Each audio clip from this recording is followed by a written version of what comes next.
Alright guys, welcome back. This is Anthony. Let's do some more cooking. So today we're making one of Elizabeth's favorite dishes. We're doing a beet and red onion tart. What I love about this dish, it's really easy, very simple, just a few ingredients, and the result is fantastic. So I've got my cast iron skillet. We're going to hit the cast iron nice and hot. I'm going to add a shocking amount of butter. When I say shocking amount, there's certain things that I believe should always be in shocking amounts. Butter and garlic. In this case, I'm using about, we'll call it 3-4 tablespoons of butter in the pan. I'm going to melt this down.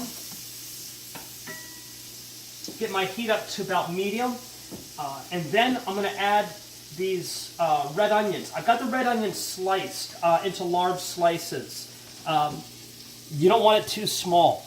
The beets have already been roasted. I wrapped them in foil, roasted them whole, let them sit in the foil for about 10 minutes to soften up the skin. Then you carefully unwrap them and peel them. They're going to be hot, so be careful, but the skin should slide off pretty easily when you unwrap them. Then I sliced them into rounds, like this, about this thickness, about ½ inch thick. And then we're ready to go. So in go the onions.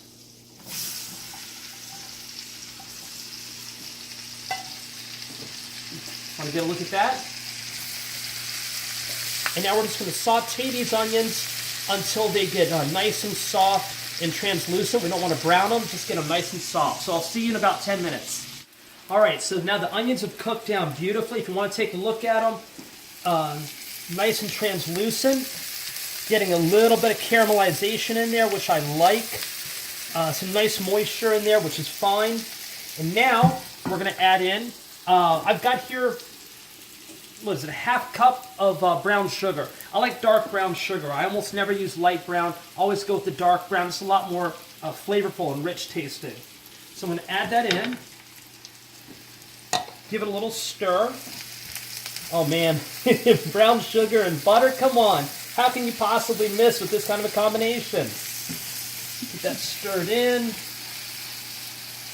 All right, I'm going to add a pinch of salt.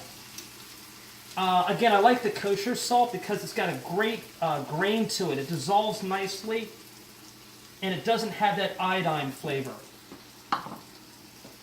Stir that in, so everything's mixed together real nicely. I'm looking to see that my brown sugar is dissolved down into the butter. You can see it forming that real gorgeous, almost a caramel in there.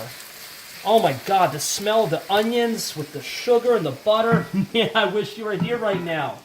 All right, now it's time to add the beets. So I'm just dropping them right in, just like that. Nothing fancy here. Just grabbing them and dropping them in. You guys like beets? I love them.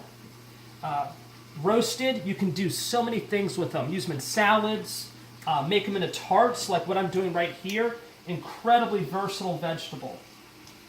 Some of them I'm keeping whole as rounds. Like that. Look how beautiful that is. The color. Oh my gosh. There we go. Now I'm going to stir these in. I'm going to turn my heat down. It's getting a little crazy, so I'm going to crank the heat down. Stir that in a bit. Get it coated with that butter and brown sugar mixture. All right, now I'm going to let that sit for a minute. We'll be right back. Now you need some puff pastry. I like to use the puff pastry sheets, and because I don't have a rolling pin, here's my rolling pin. Nice wine bottle. It works, though, trust me. So I've got my puff pastry rolled out to the size that I want, which is just about the size of the frying pan. So let's get this on here.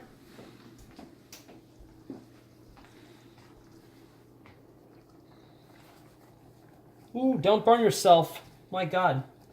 All right, so you get the puff pastry on here, and then you just tuck it down around the edges of this incredibly hot mixture, like this.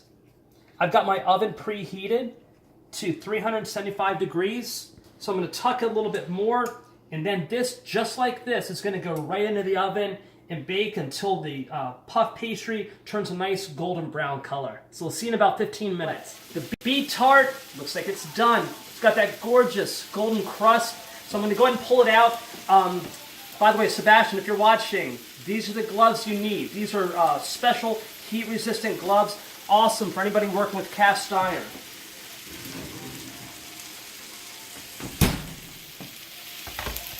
All right, look at that. Isn't that beautiful? So what's going to happen is once this cools off in about half an hour, I'm going to put a plate on top of it and then invert it. I'm going to flip the whole thing over so that the beet and onion mixture is face up and the crust will now be underneath. It's going to be gorgeous. Now that I top with some nice fresh goat cheese. Oh man, it is so good. It's a dish that's perfect for breakfast, lunch, dinner, dessert. We have it throughout the day.